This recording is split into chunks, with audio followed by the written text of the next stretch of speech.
නම් ඉගෙන ගන්න. සයිලන්ට් ඔබන්න බෑ. සයිලන්ට් ඔබන්න දන්නේ නැතුව ෆෝන් එක ඕෆ් කරගන්න. හයිට. ඕෆ් කරන්නත් දන්නේ නැත්නම් බුදු සරණයි බැටරිය බලන්න ඉති කරන්න. වනේ වරලා හිටගෙන යන්න. මට ෆෝන් වලින් එන අවහිරය ඔයක නවත්ත ගන්න. එච්චරයි ධර්මවාද. ලංකාවේ කොහෙ ගියත් බණ කියන්න තියෙන කරදර දෙක ඔච්චරයි. එක්ක මාරෙක් වගේ පොඩි ඉන්නවා. එක්ක මල කරදරයක් තියෙනවා. එච්චරයි. ආමන්ත බණ කියන භාවන කරනවා. සම්පූර්ණ වල්පන සදාතරන්නේ ඒකම නැති වෙවි කොහොම සංවරව විනීතව ළමයි වැඩි හිටිය බණයි. හොඳයි. එවතනේ අද දේශනාවේ මාතෘකාව අපේ ත්‍රිපිටකයේ ලස්සන සූත්‍රයක්. සූත්‍රේ නම මඛාදේව සූත්‍රය. ලෝකේ හිටිය මඛාදේව කියන රජ පිළ කතා. ඒකේ ආරම්භක රජු තමයි මඛාදේව. හරිම හොඳයි ගුණවන්තයි. හැබැයි ඒගොල්ලෝ හිටපු කාලේ ආයුෂ බොහොම වැඩි. තමා කාලේ අවුරුදු 84000යි, තරුණ කාලේ අවුරුදු 84000යි, මැදි වයස අවුරුදු 84000යි, වයසක කාලේ අවුරුදු 84000යි. අති දීර්ඝ කාලයක්. මඛාදේව රජු රජකම් කරගෙන යද්දී එයාගේ කොණ්ඩේ කපන කරණම යනට කියනම දාම කෙස් ගහක් පැහුණොත් කියපා. දවසක් කරණමයක් රජතුමනි කෙස් ගහක් ඉදිලා. උගුල්ලලා දෙන්න කිව්වා අතට දුන්නා. ටික වෙලාවක් කෙස් ගහ දිහා බලන් ඉඳලා කිව්වා අපේ පුතාට එන්න කියලා. ආවා. පුතේ දැන් මනුෂ්‍ය සැප විඳ ඇති දිව්‍ය සැප වල ගන්න කාලේ මගේ කාලේ ඉවරයි. යන තැනකට වැඩක් කරගන්න ඕනේ. දැන් රජය බාරගනි මම යනවා තපසට. උඹත් කවදා හරි උඹේ කෙස් ගහක් පැහිච්ච දවසක උඹේ දරුවන්ට රජකම දීලා යන තැනකට දෙයක් කරගන්නේ තපසට ඵලයක්. මේ සම්ප්‍රදාය රැකපන්. මේ කල්යාණකට රැක්කොත් උඹලා බේරේ මඛාදේව පෙළපත ඉතුරුනේ. නැත්තම් මඛාදේව පෙළපත විනාශ වෙලා යයි. ඔන්න පටන් ගත්ත කල්යාණ වැඩ. මේක කඩන්න එපා. මේ වැඩ කැඩුවොත් ඉවරයි. ශ්‍රේෂ්ඨයි නේද? අපේ වෙලා තියෙන විමන්නේ 80 මන් දාලා යන්න බෑ. අවත් ඉන්න ඕනේ කියනවා. මම දැක්ක විදිහට ලංකාවේ ජනාධිපතිලා වෙලා ගෞරවාන්විතව ගෙදර ගියේ චන්ද්‍රිකා නෝනා. ඩීවීජේ තුංගයි ජයාජයවර්ධනයි විතරයි. එතන මෙහාට හිටපු ඔක්කොම ඡන්දේ පැරදිලා ආයෙත් පාර්ලිමේන්තු මන්ත්‍රීකම. ඒක හම්බුනේ නැත්නම් පාසලකට හරි ඉන්නයි.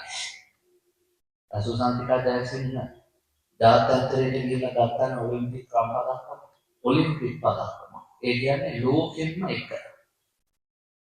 සුසන්තිකාට ලංකාවට ආපු වෙලාවේ ගමේ කොල්ලෝ කියනවා සුසන්තිකාගේ අපි මැරතන් එකක් ප්‍රයත්න කරලා තියෙන අවුරුදු 20ට පළවෙනි දායක වීදුරු සෙට් එකක් පුවාපන් කියලා. සුසන්තිකා ලැබෙන්නේ නැතුව දිව්ව වීදුරු සෙට් එකට.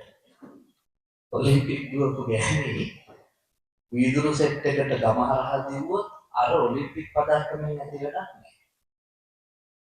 රටේ මහ පුරවැසියා විදිහට හිටපු මිනිස්සු පහුවෙන් දැන් නිකම්ම മന്ത്രി වෙනවා නම් උගේ මහ පදවිය නැති වැඩකුත් නෑ. නිසා තණ්හාව හැමදේකම මුල.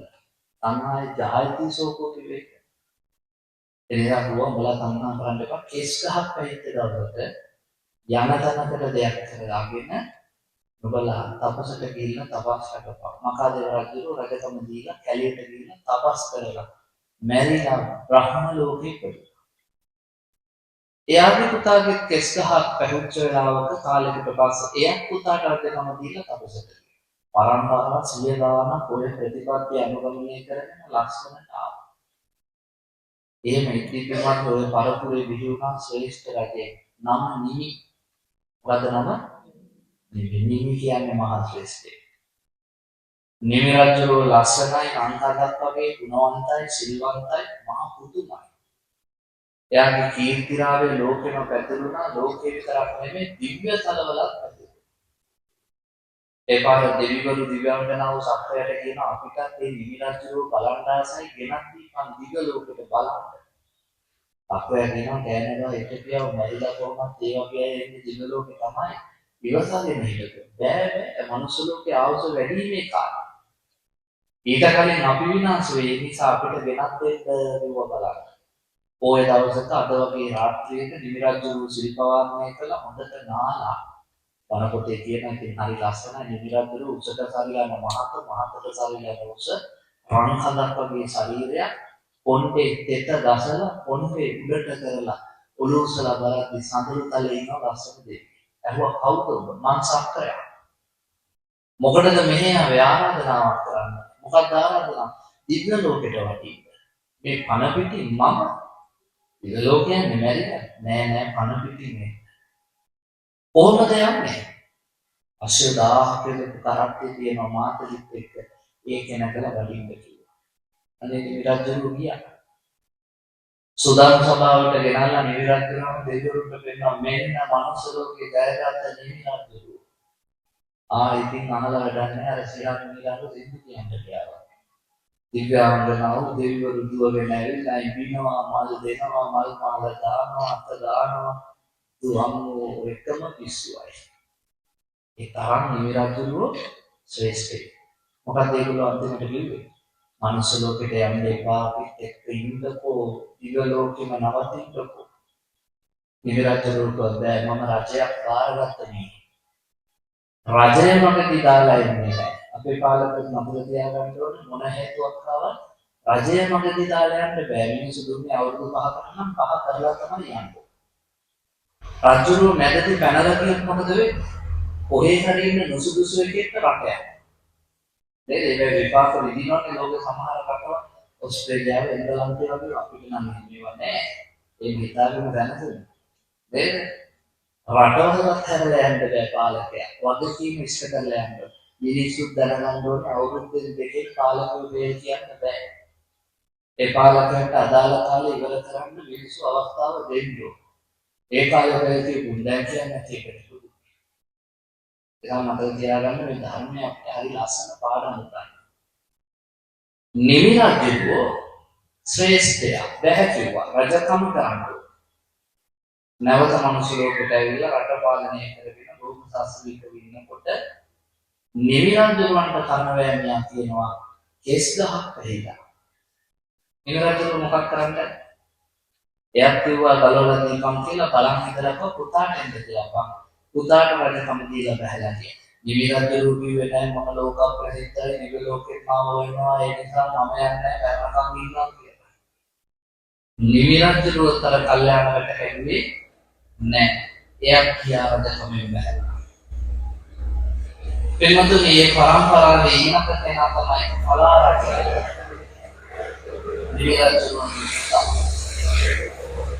නිවිරජ්ජුවගේ පුතා එයාගේ නම කලාරජ. කලාරජක පෞකාරය. සල්ලාලය පිළිබඳ පෞකම් කර රටක් පාලනය කරනවා කිසිම වගතුවක් නැහැ.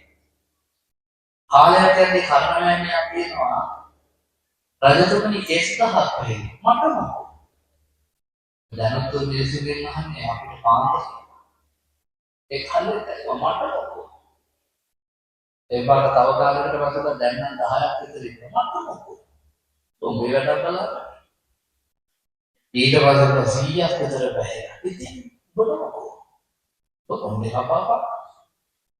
අන්තිමට රජතුමනි කේස් ඔක්කොම සිදු වෙලා. ඉතින් දැන් උන්ට ඇවිල්ලා ගන්නත් බැහැ කියන්නේ. ඒත් රජකම. කෘෂිකාර්ම ඉවරයි ආර්ථිකය ඉවරයි අපේ කඩන්නට මිනිස්සු එකතු වුණාලු.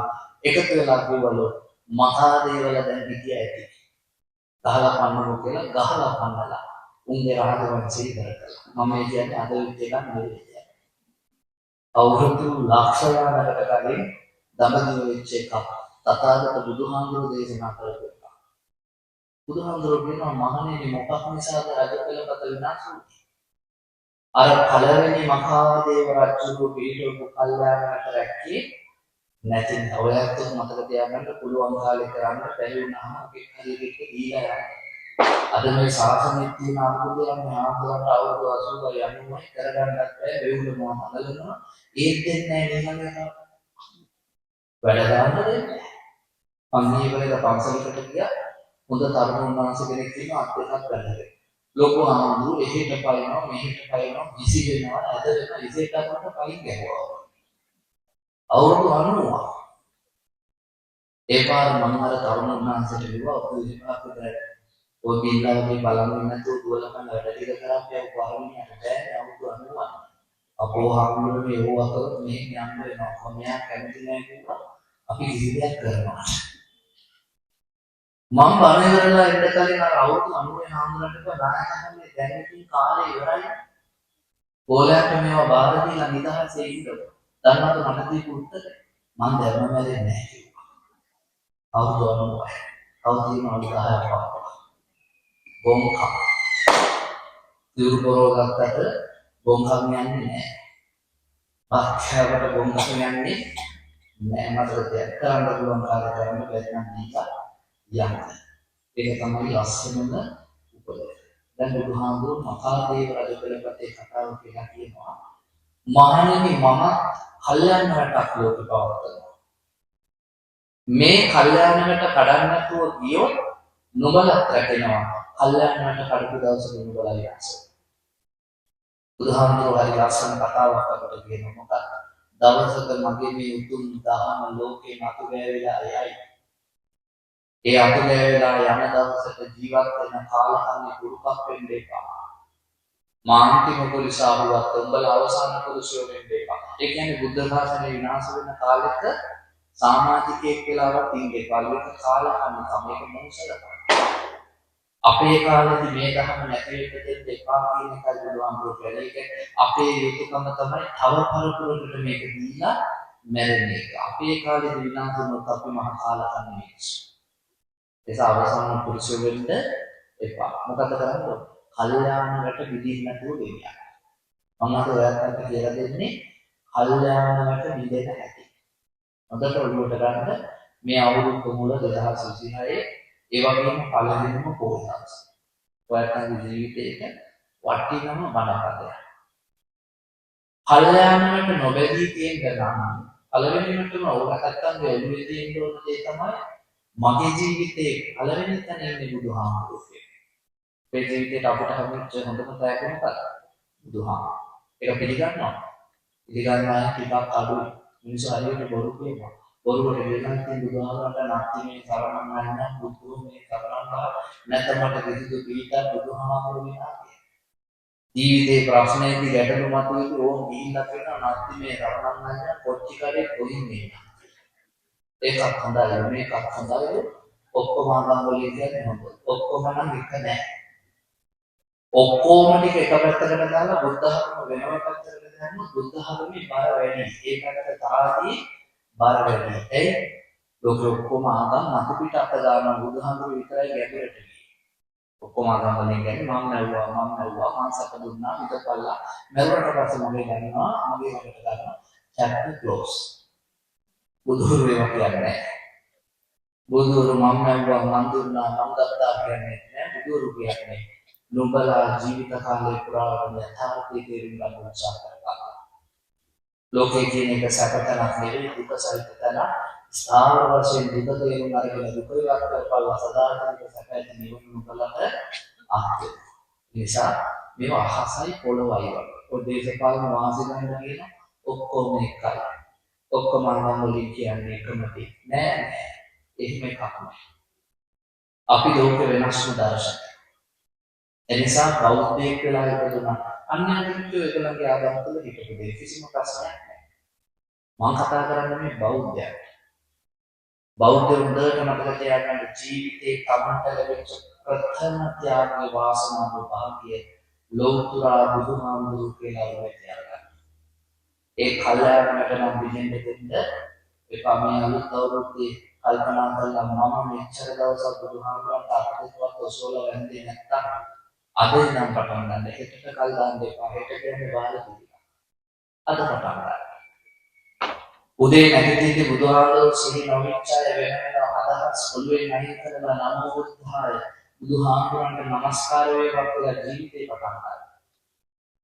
වතුර ටිකක් අරගන්න සල්ලි යන්නේ නැහැ. බැංකුවක පූජා කරේ නැත්නම් අද ඉඳන් පටන් ගන්න මලක් අහන පූජා කර බුදුහාමුදුරුවෝ ලෝකෙම සුවඳ කළා මටත් ඒ බුදු සුවඳ බුදු ජීවය බුදු පහස දැනීවා ලැබේවා.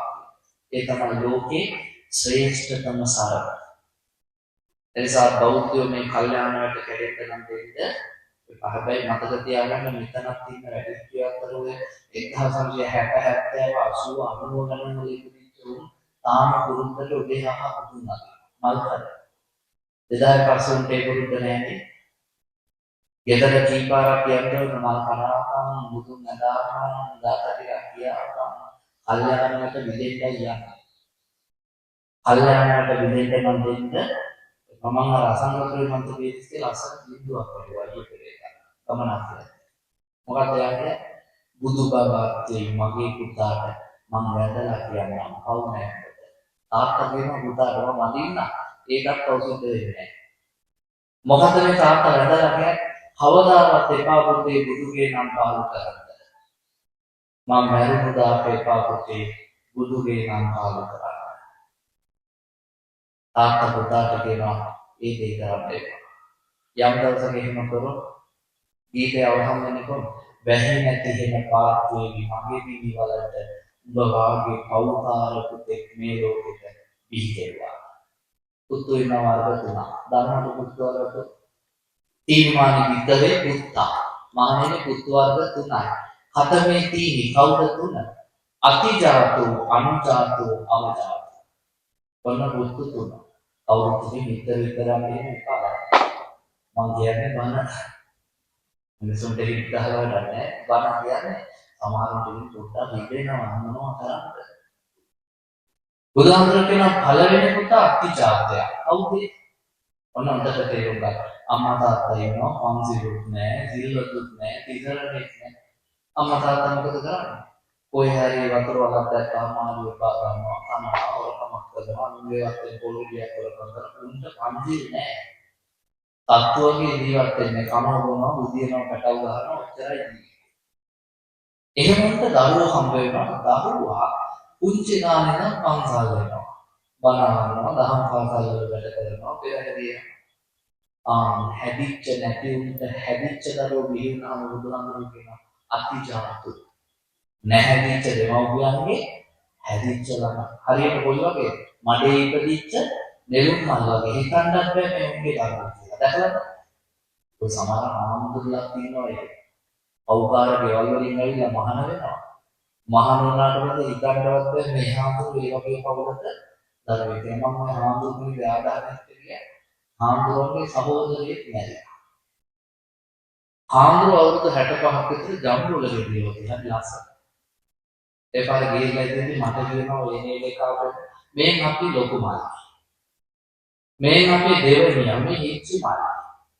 මම මේ පාරවල හාමුදුරනේ මු ඔක්කොම එම්බම් කරලා වගේ කියලා. හාමුදුර මට කියනවා කසි කිව්වම කසි. උන් කසි වලටම දිරලා. ඒ වගේ කාලකන්ණි පවුල්වලක ජම්බුවලදී වගේ ඉන්නවා ආසනේ වගුරු බව. ඕකේනවා. නැහැදිච්ච පවුල්වලින් ආපු හැදිච්ච උන්ගේ අතිජාත පුතු. දෙමව්පියන්ව අභිබවමින් උඩට තේරුණානේ මතක ආයෙ කම්ප වෙන්නේ. දෙවැනියන් අනුජාත පුතා. කවුද අනුජාතය? හැදිච්ච අම්මලගේ හැදිච්ච දරුවෝ. මේ පන්සල් වලත් ඇති. අම්මා තාත්තා මරුණාට පස්සේ දරුවෝ ඇවිල්ලා කියන ආන්දෝලනේ අම්මලා දීපු දාන්නේ එහෙමමයි. අපේ දෙමව්පියන්ගෙන් වෙච්ච යුතුයකම් එහෙමමයි අපිත් එහෙමම කරන ආයෙ වෙනසක් නැහැ. දෙමව්පියෝ පන්සල් රැක්ක දරුවෝ කරා. දෙමව්පියෝ බණ අහනවා දරුවෝ බණ. දෙමව්පියෝ සිල් රැක්ක දරුවෝ සිල් රැක්කා. ඒ දරුවන්ට අනුජාත තුන අවදාන. කවුද අවදාන කියන්නේ? ඔයාට මෙතර කලින් අවදාතකේ කිව්වේ උපැන්නේ තාත්තගේ නම කිස් තියෙනවා. තාත්තෙක් නැති උන්ට නේද ඔයාට අපහාස කරේ අවදාතකේ කියන්නේ. බුදුහාමුදුරුවෝ නම් අවදාතකයා කියන්නේ තාත්තෙක් ඉඳලා ඌට පුතා හදාගන්න බැහැ. මතක තියාගන්න. දානෝේ තාත්තා නැති ළමයින්ට අපහාස කරලා නැහැ. තාත්තෙක් ඉඳලා මහ ලොකුට උපැන්නට නම දීලා ඌට පුතා හදාගන්න බැරි වුණාම අවදාතකයා. ඒ කියන්නේ ලස්සනයි බණපදයෙන් යද්දී විදේ සමහරුන්. තාත්තා එනවා බණහන්න ඒ තාත්තට බෑ පුතා වෙන්න දෙන්න බණ. තාත්තගේ රකින්නවා තාත්තට බැරි වෙනා පුතාට සිල්නවා. තාත්තා දන් දෙනවා පන්සලට ඒ තාත්තට බැරි වුණා ඒ පුතාට තිසරණේ සමාදන් කරනවා. අන්න අවදාත. එහෙම බලපුවම ලංකාවේ 2000 පස්සේ ඉපදිච්ච උන්ට අවදාතක වෙන්නේ. ඔයසන්ගේ ගෙවල්වලත් ඇති දැන් මේ වැඩි හිටියෝ ඉන්න ප්‍රමාණයට ළමයි කියන මේ ප්‍රමාණයට විදිහට අවදාතක වෙන්නේ ගෙදර. වැඩි හිටියාවට උන්නේ නැහැ. සමතක තියාගන්න කොහොම හරි කල්යාණයට නොබිදී පවත්ව ගන්න උත්සාහ කරන්න නැත්නම් අපි විනාශයි. කතෝලික පල්ලියට යන්න ඉරිදහවසට කොච්චර ළමයි ඉන්නවද කියලා. මුස්ලිම් පල්ලියට යන්න කොච්චර ළමයි ඉන්නවද කියලා සතුටට යන්න ගිහින් බලන්න. පන්සලට මොකද වෙලා තියෙන්නේ? පන්සලට එක්කන් ආපුන්ට හැදියාව තියෙනවද කියලා යතුවා. මුස්ලිම් පල්ලියේ බලන්න අවුරුදු 5 6 පොඩි එකක් හරි ලස්සනට අර කම්බි කොට්ටිය දාලා දෙවියන්ට නමස්කාර කරනවා. කතෝලික පල්ලියට ගියාම අවුරුදු 5 6 පොඩි එකක් ලස්සනට යාඥාව කරනවා. ඔව්දයන්ට මොකද උන්නේ අපි වඳකට කේල් ගස්සා. එක්කන් ආවා අයාලේ යන්න උන් කියනවා දඟලනවා කෑගහනවා. අනිත් මිනිස්සුන්ට වද දෙනවා. අපි වැටුවා විතරයි කියනවා නැතුනේ නැහැ. වදනවා කියන එක විනාඩි 5 වැඩක්. දක්ෂ වෛද්‍යවරයෙක්ව එක්කන් ගියා නම් ළමයා යන බුදුස්සාල එළියට. ඒ දොස්තරලා ඉන්නවා ලංකාවේ ප්‍රසිද්ධ වැඩිම විනාඩි 5ක්. හැදීම කියන්නේ අවුරුදු 20ක ප්‍රොසෙස් එකක්. ලංකාවේ කියන්නේ විනාඩි 5 වැඩේ කරලා රත්නතු ඉන්නවා. අනිත් කවුරු හරි හදයි මේ කියලා අන්තිමට පොලිසියෙන් ඉරදේවල් වලින් තමයි හැදෙන්නේ. එහෙම ළමයි අතාරින් දෙන්න. මගේ අම්මා මට මතකයි මම මහනුවරේ අවුරුදු 20 දී මට අවුරුදු 20 වෙනකම් ගත්තා. අවුරුදු 20 වෙනකම් මම ටියුෂන් පාස් ගියාම අම්මාව එක්කයි. අම්මා මගේ පස්සේ මගේ හොඳම යාළුවා තමයි. මට ඒක අමතර ආදරය සමහර මගේ අවුරුදු 20 දී මහනුවරේ බූට් එකක් ගත්තා. ඒක නිකන් තරුණයෙක් මහානාමයේ කරන බූට් එකක් ගත්තා. අනේ මට බූට් ගන්න ඒක අවශ්‍ය වුණේ නැහැ. ඇයි? මට ලැබිය යුතු ආදරය සෙනෙහස උපයෝගීව මගේ අම්මගේ ලැබෙන මගේ ජීවිතයේ ආදරවත්තියක් ගන්න සහෝදරියක් ගන්න හැමදේකම කියනවා. අපි දෙන්න ඉස්සර මම අම්මගේ කරට අත දාගෙන අවුරුදු 18 19 කාලේ පාරේ. ඉතින් තමයි යා සමතක තියාගන්න දෙමව්පියෝ ළමයි අතරින් කියනවා. ළමයි දී කරාන හදන්න ලස්සනට ඒක පන්සලට ඇවිල්ලා තිසරණයට ලම් කරන්න බුදුහාමුදුරුවෝ අපිට ලැබිච්ච ලොකුම සම්පත අංකයක. දෙවෙනි එක තමයි කල්යාණවට ධර්මයට ලොකු ධනත්වය. මේ ධර්මයමයි අපිව සුවපත් කළේ. ධර්මයන්ට ගොඩක් විදිහට වෙනස් වෙනවා විකෘති වෙනවා. අද වෙනකොට බුද්ධ ධර්ම රැක ගන්න ඕනේ අන්‍යාගම කියන්නේ නෙමෙයි ආඳුරුන් වෙනවා. එක එක තාලෙන් කියනවා. එක එක මොහොතවල බලන්න කියනවා. බුදුරජාණන් වහන්සේ වන්ට එක එක අර්ථකථන මිනිස්සුන්ගේ නර වැළඳන්නේ අපු දහගෙන යනවා කාලයකට පස්සේ කොහෙට හරි ගිහින් මොහොතේ ගොඩ ගහපුවම කල්පනා කරන හත්තම කොහෙද ඉන්නේ කියලා. ඒක ගොඩක් හොඳලට වෙන වැඩි. එසා ධර්මයේ තුලින් මෙදාසල මමත් ඔය සමහර ලාවට වැරදි අර්ථකථන ධර්මයේ දෙද්දි නෑ වැරදි කියලා කියනවා. කියන්නේ කුඩලොත් එක තියෙන වෛරයක් නෙවෙයි. බුදුහාමරගේ ධර්මයට වෙන අපරාධයක්. ඔයත් හොඳට මතක තියාගන්න මේ ජනවාරි මාසෙ මුල බුද්ධ ධර්ම කියන රණකරඬුව තියෙන්නේ සද්ධර්මයේ කියන මැණික් මේසෙට. කවදා හරි දවසක සද්ධර්මයේ කියන මැණික් මේසෙ ඉස්සරලා ගියොත් බුද්ධ ධර්ම කියන රණකරඬුව වැටිලා කුඩු වෙලා විනාශ වෙනවාමයි. අද මේ සද්ධර්මයේ කියන මැණික් මේසෙ විනාශ කරන්න හදන එක එක්කෙනාගේ දෘෂ්ටි මිනිසුන් දරුවට දාලා බුදුහාමුදුරුවෝ කවදාවත් නොකියපු එක බුදුහාමුදුරුවෝ කිව්වා කියලා කියනවා. කිව්වම මෙහි රැල්ලට යන පත්තා පොටනවා ත්‍රිවිධවල ගහනවා ගෙවල් වල ලෝකනවා. බුදුහාමුදුරුවෝ එහෙම දෙයක් කියනවත් නැහැ හිතවත් නැහැ. බුද්ධ ධර්මයේ එහෙම අදහසක්වත් නැහැ. එසා ධර්මය නම් විකෘති කරන්න එපා. බුද්ධ ධර්ම කියන්නේ චෛත්‍ය නෙවෙයි. බුද්ධ ධර්ම කියන්නේ බෝධි නෙවෙයි. බුද්ධ ධර්ම කියන්නේ තාප නෙවෙයි. බුද්ධ ධර්ම කියන්නේ පන්සලක් නෙවෙයි. බුද්ධ ධර්ම කියන්නේ ශ්‍රී සත්‍ය ධර්මයයි. අතල තියාගන්න. ශාසනය කියලා කියන්නේ චෛත්‍ය නෙවෙයි. ශාසනය කියලා කියන්නේ බෝධිය නෙවෙයි. ශාසනය කියලා කියන්නේ ධාතුන්සල. ශාසනය කියන්නේ ප්‍රතිපත්තිගත භික්ෂුන් වහන්සේලා. එනිසා ශ්‍රී සත්‍ය ධර්මයේ විකෘති වුණොත් ආර්ය මහා සංඝයා විනාශ වුණොත් බුද්ධ ශාසනයක් විතරයි බුද්ධ ධර්මයක් විතරයි. හොඳට නුවණින් කල්පනා කරන්න. ධර්මය කියන්නේ අපේ හැම ප්‍රශ්නයකටම උත්තර දෙන එක. රාග ජීවිතය නසා ගැනීම කියන පොතේ පයින් බෞද්ධයන්ට සියදින නසා ගන්න ඕනේ නැහැ කිව්වොත් ඒ ප්‍රශ්නවලට උත්තර දෙන්නේ ධර්මය. අනිත් තුන්නම් කියන්නේ නසාගත්තොත් සාධාරණයි. මොකද ඒ ප්‍රශ්නවලට උත්තර නැහැ. ඒගොල්ලන්ගේ සම්පූර්ණ ආගම පුරාම තියෙන ලැබීමාදී අපේ එක නෑ ධර්මයේ තියෙනවා. ප්‍රශ්න වලට උත්තර තියෙනවා, හේතු තියෙනවා, විසඳ ගන්න ක්‍රමය තියෙනවා. පටිච්චසමුප්පාදයේ තියෙන හේතුඵලවාදයේ තියෙන අපිට ප්‍රතිඵල ස්ථිරයි. ඒ බෞද්ධයෝ කවදාවත් බෙල්ල වලදා ගන්න ඕනේ නෑ. මම බෞද්ධයෝ කියලා දෙවට අන්‍යයන් කියන්නත් මේ බණ පොදු බුදුහාමුදුරුවෝ බෞද්ධයන්ට කියලා වෙන බණක් කිව්වේ නෑ. ඒක හැමෝටම කිව්වා. ප්‍රශ්න තියෙනවා නම් ධර්මයට වඩා. මට කොල්ලෙක් දීලා කියනවා ආන්දරේ පොඩ්ඩක් කතා කරන්න ඕන. මම පොඩි ප්‍රශ්නයක් ඉන්නේ කිව්වා. මම පොඩ්ඩක් නෙවෙයි මට හොඳට කතා කරන්න පුළුවන්. ඒ පාරට ආන්දර මට උපදේශයක් දෙන්න මම මොකක්ද? ආන්දරේ මම කෙල්ලෙක් එක්ක ආවලා අවුරුදු 6ක් මම කොහරිසෝ. ඒ පාරට නෑ ඒ කෙල්ලක වෙන එකෙක් එක්ක ආවා. මම ඒකක්සෝ.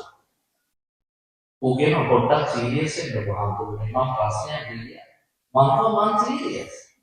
නෑ හාමුදුරුවෝ මම වීඩියෝකට ගන්නවා යාළුවෙක් එකක් හොඳයි ඒ වෙන්නේ එක එකක් හොඳයි මමත් එකම හොඳයි ඒ මොකද මම ධර්මයේ මොකද්ද කියන්නේ මම වයපෝ බුදුහාමුදුරුවෝ කියන්නේ ආයන්ති නාමයන්ති අකමන්තින සෝත එනම් දැකලා වරණටදී හතර වෙන්නත් එපා යනම් දැකලා නහයන් ගන්නත් එපා උඹලා ඉන්න තැන ඉඳලා මැද හිතක් හදාගන්නilla ගල්කණුවක් වගේ ඉත ශක්තිය කියන්නේ දැන් අද පොඩි පොඩිම වගේ බලනකොට බලන උපාසකම් වල අහුසි රුපියල් ගන්නවා මාසාසේ අවසානයේ ඉතේ මාතේ ලව්වේ ඉවරුණක් තියෙනවා මම නිදහස් ගුරුලා එකවරක් ඔබටම එපාම 10000ක් එපා මට ඔබේ ඉරිමිකම දැන් අද මොනවද කියන්නේ ඔයා ගියා මාව දාලා බඩ දාගෙන ඔළුව පිටිනවා මම බඩ කපාගෙන මැරෙනවා බුදුහාමුදුරුවෝ ඉන්න තැනකින් එන්න දෙයියෝ මම කොහොමද ඉවරට දරුවෝ 10ක් හදන්නවත් මම බාර ගන්නවා මම බොන අමෝලය කොහොමද ඉඳින්නේ මම නැප්පෙහිලා මම ඒවා නිදි හිතනවා මම පිළිවිත ගෑනුද කියලා නේද දැන් ඉස්සරහට ගෑනු කියනවා නම් අපේ 10 වසරේ මොනවද ගන්නන්නේ එසා අපි ඉන්නේ ලොකු ප්‍රශ්නාර්ථයක් තුල. ධර්මයේ තුල පින්වත් මිනිස්සු සූපත් වෙනවා කොල්ලට කිව්වා. එනවුන් දැකලා සතුට නොවීමක් යනවුන් දැකලා දුක් නොවීමක් තුල හිත ස්ථාවර කර ගැනීමයි ධර්මය. ඒක හරිය වුණාට කොහොමද මේ මම කියවා ධර්මයේ පරවැලි නම් මම ඉච්ඡා දෝත්පාලකේ හඳුනන්නේ. ඒ පරම දෝත්පාල මොකක්ද කියන්නේ? මම දෝත්පාලක් තියෙනවා ඔබමයි ආවේ ඔබමයි යන්නේ මා හිතන්නේ එහෙමයි. විදුකින් ඉන්න ඔබ සතුටින් නම් මගේ සතුටට ඒක. බුද්ධාගම. බුදුහාමුදුරුවෝ කියපු බණ තව විදිහට කලාකාරී කරනවා. යථාර්ථය ඒකයි. මතක තියාගන්න. කවුරුත් අපි මේ ලෝකෙට එනකොට කිසි දෙයක් අහන්නවත් නැහැ. යනකොට අරගෙන යන්නේ නැහැ. එහෙම මිනිස්සු පිළිබඳව සසරේ අතරවල හම්බ වෙන සමහර තැන්වල ද්‍රව්‍ය වලට පුද්ගලයන්ට දේපල වලට බැඳිලා ජීවිතේ ඒකෙරෙහි මාතත්ව මියන්ට හිතනවා නම් මෝඩකමක් නෙවෙයි. බුදුහාමුදුරන්ගේ තේර ගාථා තේරි ගාථා ටික කියවන්නේ ඒ කාලේ හිටපු කොල්ලෝ කෙල්ලෝ ප්‍රශ්න වෙලාවේ සීදී නගාගත්තා නම් අපිට රහතන් වහන්සේලා කියලා જાතිය නෑ. ඒ රහතන් වහන්සේලාගේ චරිත ටික කියවා. අපිට මොන ප්‍රශ්න ගෑනු ගාලා ගියා කියලා බෙල්ලවල දාන්න කතා කරන උන්ගේ ජීවිතත් එක්ක සසදති රහතන් වහන්සේලා අහසයි පොළවයි. පටාචාරගෙන උදාහරණයක් ගන්නකො මොකක්ද උදාහරණ ගන්නට ඇවිල්ලා කිව්වේ උභෝ පුත්තා කාලකතා මං වදපු දරුවෝ දෙන්නම නම් අන්තේ මයිහම් පති මතෝ මගේ මිනිහට සර්පෙක් කෑ මාතා පිතාච බහතාච ඒවා ඔක්කොම උනාට පස්සේ අම්මයි තාත්තයි හොයන්නේ අම්මයි තාත්තයි අයියා එක චිත්තකස්මින් ගයිනේ එක දරසයක දැන් ඇය කීපයක් ඇතුළත මරණ අපිට මොන ප්‍රශ්න එහෙව් ගෑනුනේ බෙල්ලවල දා ගන්න ඕනේ එහෙව් ගෑනුනේ වහමම ඔය කටාදාර ලස්සනට බුදුහාමුදුරුවෝ වෙන්නේලා බණ ටික අහලා රහත් වෙලා සාසනයක් පොදුලලා පිරිනවනවා එනිසා කල්යාණයට නම් බිහිට දෙන්න එපා මේ ධර්මයේ කියන්නේ වටිනා අපි රැල්ලට බණ අහන්න යනවා ගිහිල්ලා ඩිප්ලිප් කරනවා අයිස්ක්‍රීම් කනවා තාප්පු වෙලා කරලා බිම්බි මුඩ නැගලා බලාගෙන ඉඳලා සෙල්ෆියක් ගන්න අපි කිය අද යා කරනවා බණ අහන්න හොඳට සංගරෝවේ දාම්දුරුවේදී බොරකම් කරන්නේ ආම්දුරු කියන්නේ බණ පොඩි දෙයක්